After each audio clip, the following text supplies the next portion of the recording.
नमस्कार, स्वागत है आपका हमारे चैनल में। मैं रानी गुप्ता आपके साथ। बड़ी खबर सामने आ रही है शिवसेना नेता संजय राउत को लेकर के। दरअसल संजय राउत का यह कहना है कि जेल में रहने से उनकी याददाश्त पर असर पड़ा है।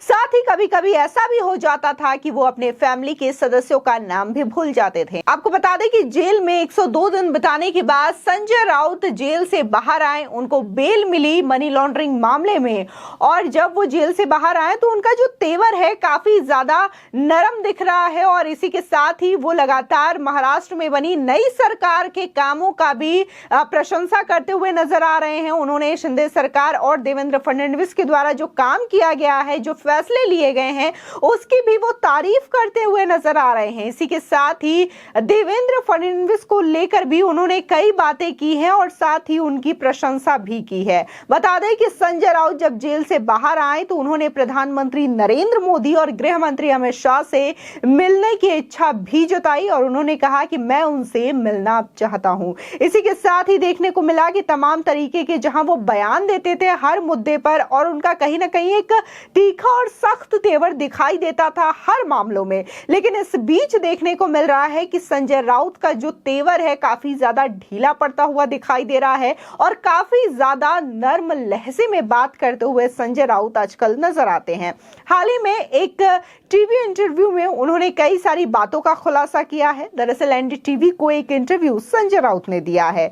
बता दें कि उद्धव ठाकरे के बेहद करीबी और राज्यसभा सांसद संजय राउत ने इस इंटरव्यू में ये कहा है कि जेल में रहने से याददाश्त पर फर्क पड़ता है और काफी टाइम तो ऐसा होता है कि याददाश्त चली जाती है क्योंकि जेल में तमाम चीजें होती हैं। और इसी के साथ ही उनका कहना है कि परिवार के सदस्यों का नाम भी वो कभी कभी भूल जाते हैं। आपको बता दें इस इंटरव्यू में जब जो एंकर थी उन्होंने उनसे पूछा कि आप इस वक्त काफी ज्यादा स्पोकन संजय राउत हमें नजर आता है, वो संजय राउत कहां गए जो कि काफी ज्यादा तल्ख और तीखे तेवर उनके नजर आते थे। जिसके बाद संजय राउत जवाब देते हैं और ये कहते हैं कि जेल में रहने के बाद बहुत सारी चीजें होती हैं। बहुत बार ऐसा होता है कि किसी मुद्दे पे क्या बोलना है वो समझ में नहीं आता, क्योंकि जेल में मैं बहुत समय से रहा, करीब 3.5 महीने तक मैं जेल में रहा, तो ऐसे में बाहर के लोगों से संपर्क टूट जाता है। कभी कभी तो ऐसा भी होता है कि मुझे क्या बोलना है वो मुझे याद नहीं रहता। यानी सीधे तौर पर कभी कभी तो परिवार के लोगों का नाम भी याद नहीं रहता और मुझे न्यूज़पेपर्स रोज नहीं मिल पाते थे, जिसकी वजह से मुझे तमाम चीजें पता नहीं रहती थी। और इसी के साथ ही उनका यह भी कहना रहा कि इतने महीने तक मैं जेल में रहा तो बाहर के लोगों से मेरी कम्युनिकेशंस जो थी वो टूट गई थी, जिसकी वजह से मुझे अब समझ में नहीं आता कि मुझे कौन से मुद्दे में कैसा रिएक्ट करना है या फिर क्या बोलना है।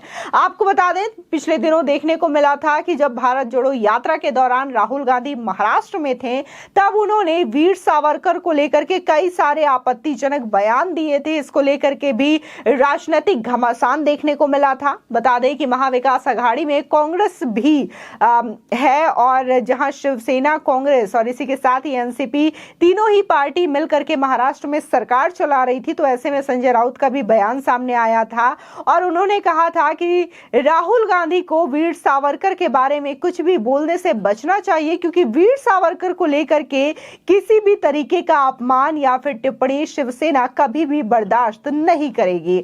और साथ ही उनका यह भी कहना था अगर वीर सावरकर को कुछ बोला जाता है या उनका अपमान किया जाता है तो फिर एमवीए में दरार भी पड़ सकती है। आपको बता दें कि इस बात को उन्होंने एनडीटीवी में दिए गए इंटरव्यू में भी स्वीकार की है और कहा है कि अगर राहुल गांधी इस तरीके का रवैया आगे भी अपनाएंगे तो एमवीए में जल्द ही दरार पड़ जाएगी और शिवसेना का नाता कांग्रेस से कुछ भी नहीं रहेगा। आपको बता दें कि ये जो वाक्य जिस तरीके से बोला गया है संजय राउत के द्वारा कि जेल में रहने से याददाश्त पर असर पड़ता है, इसको लेकर के काफी ज्यादा लोगों ने उन्हें ट्रोल भी किया है।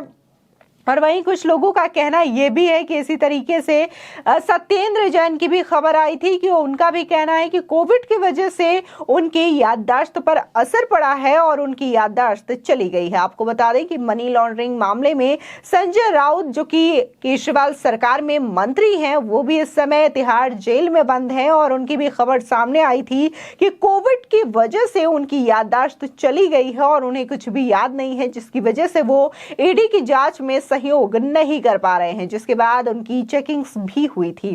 और सेम ये चीज बोलते हुए संजय राउत नजर आ रहे हैं। आपको बता दें कि मनी लॉन्ड्रिंग मामले में संजय राउत को ईडी ने गिरफ्तार किया था। वो जेल में रहे 3.5 महीने तक, और जिसके बाद देखने को मिला कि पीएमएलए कोर्ट ने उन्हें बेल पर रिहा किया, उन्हें जमानत दी गई। इसके बाद जब से वो बाहर आए हैं, काफी ज्यादा जो उनके तेवर हैं ढीले पड़े हुए दिखाई दे रहे हैं। किसी भी मुद्दे में उस दिलचस्पी के साथ वो बोलते हुए नजर नहीं आते हैं। ऐसे में कई लोग सवाल उठा रहे हैं कि आखिर वो संजय राउत कहाँ गए, जो कि कभी ज्यादा तल्ख तेवर में नजर आते थे।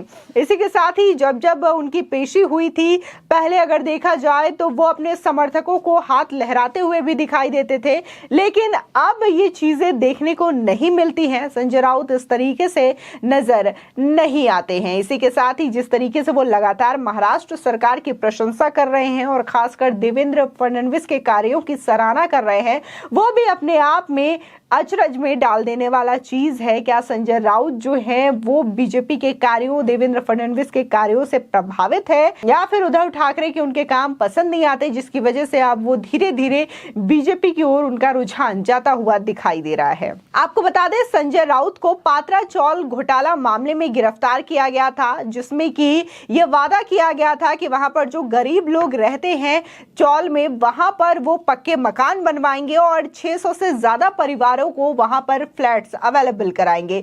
लेकिन ये जो चीजें हैं वो 2007 से शुरू हुई थी, लेकिन आज तक ये काम पूरा हुआ नहीं है। और जिस तरीके से ईडी लगातार इस मामले में जांच कर रही थी, तो ये बड़ा खुलासा हुआ।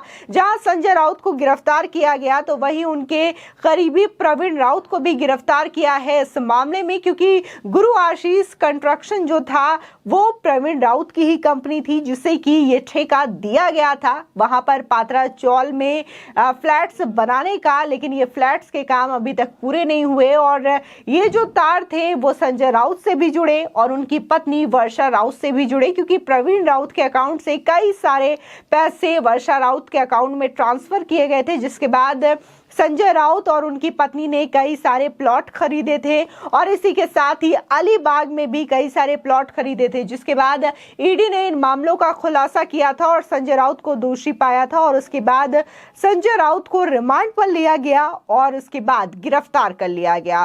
गिरफ्तार करने से पहले ईडी ने संजय राउत के घर पर रेड करी थी, वहां पर कैश भी बरामद हुए थे लाखों में, जिसके बाद ईडी ने यह एक्शन लिया था।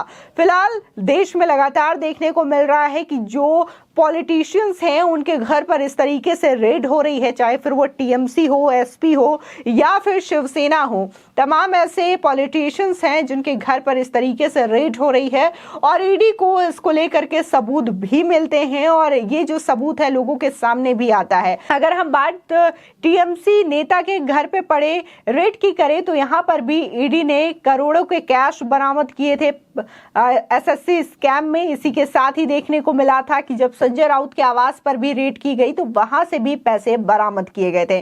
तो तमाम तरीके से सेंट्रल एजेंसीज काम कर रही है, लेकिन जिस तरीके से ये जो खुलासा किया गया है संजय राउत के द्वारा कि जेल में रहने से याददाश्त चली जाती है, याददाश्त पर बुरा असर पड़ता है, और कभी कभी तो वो क्या बोलना है ये भी उन्हें समझ में नहीं आता, ये अपने आप में बड़ी हैरान कर देने वाली बात है। फिलहाल आपकी इस खबर पर क्या राय है, हमारे कमेंट सेक्शन में जरूर बताएं।